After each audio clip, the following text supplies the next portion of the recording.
नमस्कार दोस्तों, मेरा नाम है ब्रिजेश यादव। फिर हाजिर हूँ क्राइम स्टोरी श्रृंखला के एक नए एपिसोड में। लगातार कई दिनों से मैं मुंबई और उसके आसपास के क्षेत्रों की एक के बाद एक नई कहानियां और एक नए केसेस आप लोगों को सुना रहा हूँ। आज की कहानी शुरुआत करने से पहले आप लोगों को एक जरूरी अपडेट और एक अहम जानकारी दे देता हूँ। 1 जुलाई 2024 से पूरे देश में नए कानून लागू हो गए हैं। यानी जो पहले आईपीसी थी, अब उसे बीएनएस बना दिया गया है। यानी इंडियन पिनल कोड था, उसे भारतीय न्याय संहिता, यानी 1860 में जो कानून बना था, अंग्रेजों ने जो बनाया था, उसे मोदी सरकार ने बदल दिया है। यानी पहले अगर कोई आदमी मर्डर करता था तो उस पर धारा 302 के तहत मामला दर्ज किया जाता था और कार्रवाई पुलिस शुरू करती थी। लेकिन अब ऐसा नहीं होगा। पुलिस अब नई धाराएं जो बनी है भारतीय न्याय संहिता में, उसके तहत मामला दर्ज करेगी। यानी जो धारा 302 है, अब उसकी जगह भारतीय न्याय संहिता में धारा 102 के तहत मामला दर्ज किया जाएगा।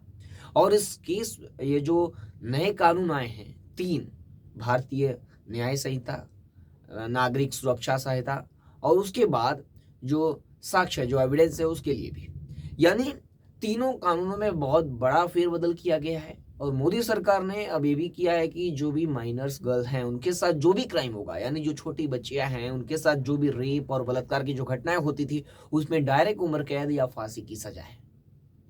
और अब जो एफआईआर पुलिस नहीं दर्ज करती थी, आनाकानी करती थी, अब इस पर भी पुलिस जो इस कानून में नए प्रावधान में कई बदलाव किए गए हैं। अब एफआईआर आप अगर ऑनलाइन भी एसएमएस करते हो पुलिस को, ऑनलाइन भी आप एफआईआर दर्ज करा सकते हो, इलेक्ट्रॉनिक एफआईआर, अब इसमें भी ऑप्शन है। और अब इसमें 90 दिन के अंदर अगर आप एफआईआर करते हो तो चार्जशीट भी दाखिल करनी होगी। यानी कई बदलाव हुए।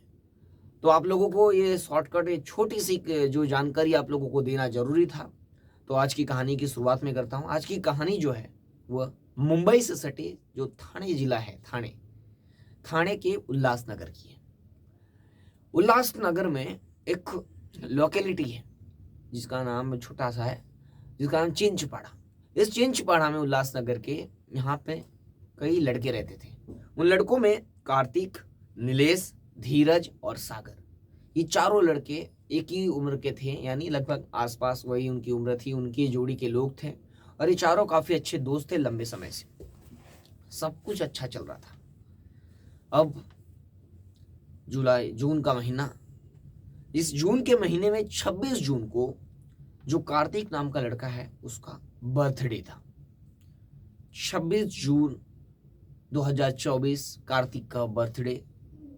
और अब बच्चों का बर्थडे था, यानी ये सब युवा थे। अब युवाओं में क्या जो अलग ही जोश रहता है बर्थडे का, कि यानी पार्टी का। अब पार्टी भी छोटी मोटी नहीं, दारू पार्टी।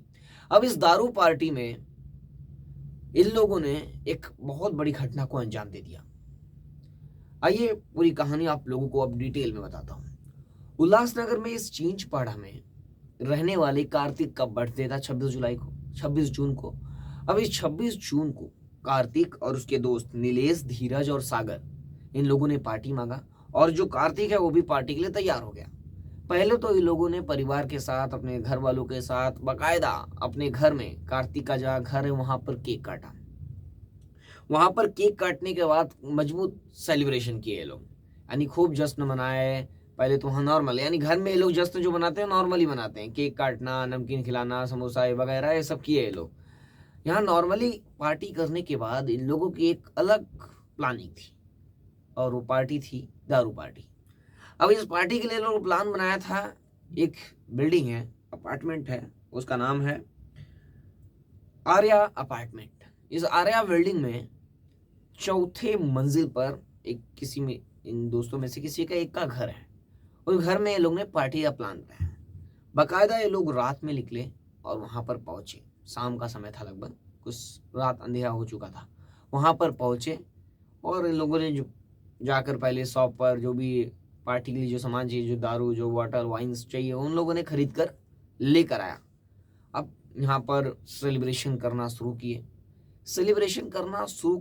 वहां पर क्या हुआ कि जो कार्तिक है वह, उसे दारू पीने की पहले से ही आदत थी, यानी वो दारू पीता था। और इन चारों में से सब पीते थे, लेकिन इसे क्या ज्यादा चाहिए था।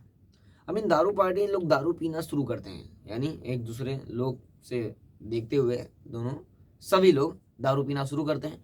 और उसी दारू में ये लोग पीते पीते पीते तो कोई फास्ट है, कोई स्लो है यानी पीने में। तो जो कार्तिक है जिसका बर्थडे है, कुछ उसे ज़्यादा चाहिए था लेकिन वो पीने में स्लो था। और कुछ लोग हैं जो जल्दी जल्दी पी रहे थे तो ख़त्म हो गया। अब इसमें दारू कम पड़ गई तो इसमें जो कार्तिक है उससे बहस हो गई। कार्तिक बोला कि मुझे और चाहिए, या जो भी थी वहाँ पे जो भी चीज़ें वो और उसे चाहिए थी, और वो दारू और वो जो भी चीज़ें थी वो कम पड़ गई। अब इस कम पड़ने के बाद यहाँ पर विवाद हो गया नीलेश से। जो भी अपडेट या प्राथमिकी जानकारी मिली मुझे, उन नीलेश से विवाद हो गया। नीलेश से विवाद होने के बाद फिर इन लोगों ने कार्तिक को भी बहुत कुछ कह दिया। इन लोगों में कहा सुनी हो गई। अब ये कहा सुनी धीरे धीरे मारपीट में बदल गई। यानी जो कार्तिक है जिसका बर्थडे, उसने क्या किया कि जो दारू की बोतल और जो मोबाइल है वो गुस्से में नीलेश के सर पर मार दिया। नीलेश के सर पर मारने के बाद बाल्टी जब फूट गई बियर की तो काफी जख्मी हो गया वो, और उसके सर से खून निकलने लगा। अब ये देखकर जो तीनों दोस्त हैं, नीलेश, धीरज, सागर, और ये लोग गुस्से में हो गए और कार्तिक के ऊपर काफी गुस्सा हो गए। लेकिन कार्तिक भी अब नशे में था और ये तीनों भी नशे में अब हो चुके थे। यानी दारू की जो नशा था धीरे धीरे अब बढ़ चुकी थी और अब ये लोग फुल नशे में थे। और फुल नशे में ये लोग क्या कर रहे हैं अब ये लोगों को खुद को नहीं मालूम था। यानी जब आदमी नशे में होता है तो उसे सोचने और समझने की शक्ति उसके पास नहीं होती कि वो क्या कर रहा है, वो सोच नहीं सकता और ना समझ सकता है। यानी जो शक्ति होती है दोनों की कम होती है, यानी सोचना समझना नशे में। अब इन लोगों ने क्या किया कि जब जैसे ही जो नीलेश है उसके सर पर घाव लगा, उसके बाद ये लोग भी गुस्सा हो गए और फिर मजबूत इन लोगों के बीच मारपीट हुई। और मारपीट में फिर ये लोग गुस्से में जो कार्तिक है उसे उठाकर चौथी मंजिल से फेंक दिया। ये कहना है उनके परिवार के, कार्तिक के। लेकिन अब इस केस में इन लोगों ने उसे फेंका या जानबूझकर उसे ढकेला या वो गिर गया, अब इस केस में कई अहम बिंदु है और इस केस में पुलिस जांच कर रही है। अब गिरने के बाद ये लोग नशे में थे और धीरे धीरे गायब हो गए। अब बॉडी नीचे पड़ी तो आसपास लोगों ने देखा, तुरंत पुलिस को इन्फॉर्म किया और आसपास के जो इलाकों में हड़कंप मच गया। परिवार को भी पता चला। परिवार पहले तो पुलिस आई तो पुलिस ने एक्सीडेंटल डेथ रिपोर्ट दाखिल किया। एक्सीडेंटल डेथ रिपोर्ट यानी आकस्मिक मृत्यु का मामला कि गिर के या आत्महत्या करके मृत्यु हुआ। लेकिन पुलिस जैसे ये मामला दर्ज की, उसके परिवार वालों ने कहा कि इसमें मर्डर हुआ है। मर्डर होने के इल्ज़ाम लगाया। उसके बाद पुलिस ने एफआईआर दर्ज की। पुलिस पहले तो एक्सीडेंटल डेथ रिपोर्ट दाखिल की थी, उसके बाद जांच में पता चला। अब जो भी अपडेट मिल रहा है पुलिस को, जो भी जांच कर रही है उसमें जो भी अपडेट मिल रहा है उसमें 302 जो भी नई धाराएं हैं उनके तहत, या जो पुरानी धारा है 310 तो उसके तहत पुलिस कार्रवाई कर सकती है। इस केस में भी पुलिस क्या करेगी अभी देखने वाला मामला है। तो इसलिए आप लोग भी सावधान रहें, सतर्क रहें कि आजकल जो भी क्राइम हो रहे हैं, छोटी छोटी बातों को लेकर जिस हिसाब से क्राइम हो रहे हैं वो क्राइम आने वाले समय के लिए काफ़ी घातक है। इसलिए आप भी सावधान रहे, सतर्क रहे। फिर मिलूंगा एक नई कहानी और एक नई घटना के साथ। तब तक के लिए हमें देखते रहें। कल की कहानी आप लोगों ने देखी होगी जिसमें एक खास आदमी जो काफी अच्छा दोस्त था, आज की भी कहानी दोस्ती पर थी, कल की कहानी भी दोस्ती पर थी। एक ज्वेलरी का अच्छा खासा दोस्त, उसे 2 आदमी काम पर लगाता है उसकी दुकान पे, और दोनों आदमी 20 तोला सोना लेकर गायब हो जाते हैं। कल की कहानी आप लोगों ने जरूर सुना होगा, मुझे आशा है, और कहानी आप लोगों को मेरी पसंद भी आ रही होगी।